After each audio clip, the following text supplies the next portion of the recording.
I'm not sure if I'm just taking things personally, but I feel like the whole world wants me to finance something. They have to get you. They're out to get me. Like, I'm serious. I mean, I don't know, something about the last week or so. Are there certain things that we just would not finance? Like, we're just absolutely personally, you're just like, absolutely not. We're not financing this. That's crazy. Yeah, that's a good question. I would say now, yes. Early on, first job, I never thought of anything like that. And actually, I thought financing was a great thing because it will help me build my credit. I heard several people say, if you got the cash now, don't use it, finance it, make the payments, because that'll help you build your overall credit. And while some of that is true, like at the time, I financed a camcorder, and like I bought a camcorder, and then camera phones came out. And I'm showing my age a little bit. But it's like, man, I financed something that immediately became obsolete. I think I financed like a VCR DVD combo at the time from my new. Oh yeah, how about that? Hey, yeah. And again, totally became obsolete. So there were things earlier on that we did finance. We financed our honeymoon. We did. To the cruise at the time, and That was a huge mistake. Yeah, charged it, and I was counting receipts. Inside the suite room, during the honeymoon, after we, or at the buffet, or going out to have fun or excursion. As soon as we come back, I got all the receipts. Them adding them up, just trying to figure out, how much was there. I learned a lot about you, and I learned a lot about just going forward with us. Vacation financing was absolutely out after that. I mean, it absolutely stripped away the joy and enjoyment of the vacation, of the trip, because he was so concerned about how much we're gonna owe, how much we're gonna owe. And I get it now. I mean, I did not have the same convictions about financing and financial stewardship and everything like that I do now. But at the time, it's like, this is our honeymoon, and it's like, there's an audit every day. Yeah, I mean, that's not cool. That's not.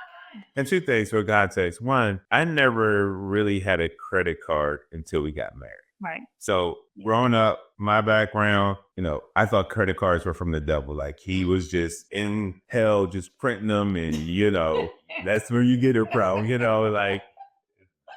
My advice was like, stay away from credit cards at all costs. I didn't know why, but I knew I needed to stay away from credit cards. That's number one. Number two, I am allergic to going on a trip and coming back to a bill. It's so like I will break out in hives. You have to take me to urgent care.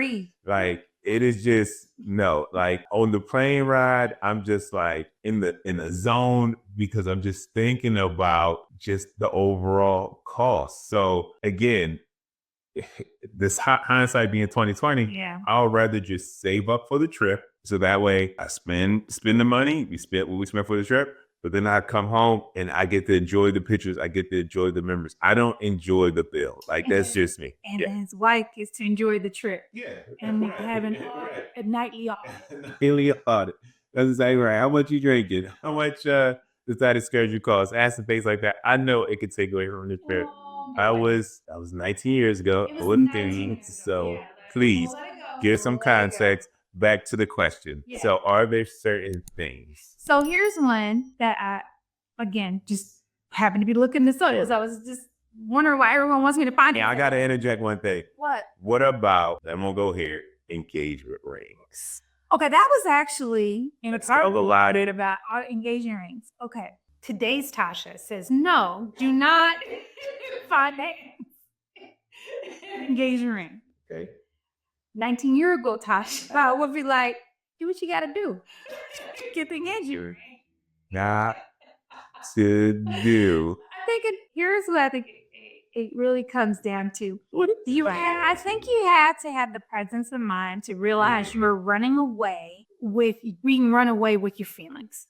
You're running away with feelings. I think we just lost a follower, but keep going. Oh, I'll go.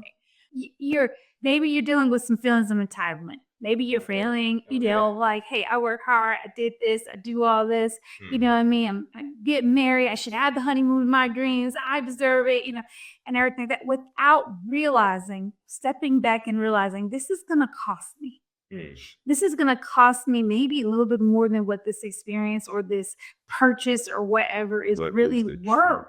What's the true cost of it? Yeah. And realizing that waiting is not as bad as you think it will be. Like, you know, for example, back to our honeymoon. Sure. If we had taken a little staycation somewhere, something where we could afford, you know, and just paid for it, and then saved up over the course of the year. Yeah. Yep. And then had a blowout great trip with no nightly audits. Okay. I mean, think about how awesome that would have been. True. You know what I mean? But honeymoon staycations aren't sexy. They aren't sexy, but they are solvent. Again, having that presence of mind to be like, man, you know, a year is not gonna kill me in a way. It's just not. It's not that hard. It may not even take a year. No. Because you know what's interesting about when you make yourself wait? You get motivated. And suddenly what you were planning to take a year to save up for, suddenly you were able to save up for it in 6 months. You know, because you're motivated. You want to make it happen. So waiting is a good thing. It just is. Yeah. It really can be a great thing. Yeah. And I think they just make it too easy to finance right now. Just to be honest, like I was getting a car repair, like you want to finance it. You were telling me something about groceries. You know, now you can finance that. 4 easy installments. Even the furniture, like we just bought furniture and they were like, yeah, I can give you a discount if you finance it. And it was like, why can't I'm giving you the money right now. Why can't I get a discount on that? So, and the problem that I have with financing is it commits my dollars for an extended period of time in the future. And I don't want my dollars to have that future commitment because I don't know what's going to happen in the future. You know, we run businesses or even, you know, when we were working in corporate America, reductions in force and, you know, reorgs, those type of things happen all the time. And if my dollars are committed to other individuals when some type of life events happen, then I'm really stressed at that point. And I'm not thinking about, you know, what I just financed. I'm thinking about, man, how I'm going to pay my bills, how I'm going to stop these creditors from, you know, calling my best friends and my neighbors, you know, at that point. So again, what is the true cost of financing? And is it worth it? Especially if it's for something that's just, and even let's put cars on the table, because we talked about in another video how my car broke down. I was maybe 2 or 3 payments of, you know, before I paid that car off, and I still had to pay the bank. It wasn't like, hey, bank, yeah, I blew a gasket. You guys mind like not charging me for the rest of they go, no, we want our money. It sounds like a personal I'm there. That's the personal problem. So just financing things that are, you know, here today, going tomorrow, kind of perishable, not assets.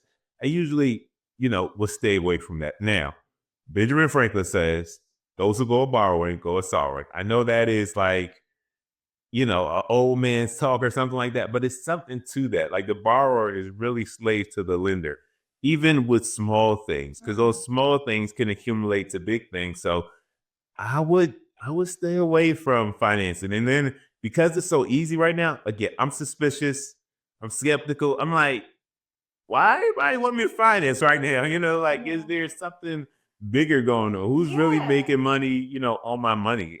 That's just me. That's the things I think about. And that's just going back to, like I said, this financing groceries. And let me just say, we're not making light all people that are suffering through food insecurity. Absolutely not. That is some real stuff. Yeah. Okay. And so, you know, someone's out there and, you know, they have to pay for their groceries in installments because that's the only way they can get groceries. That's a real thing. We don't make light of it. Yeah. We want people to eat. I hope you can get support though from your family, friends, community. So you don't have to go into debt for food, but we get it. We get it. For Coley. Yep. But what I was reading some of these forums is that a lot of people that are using this buy now, pay later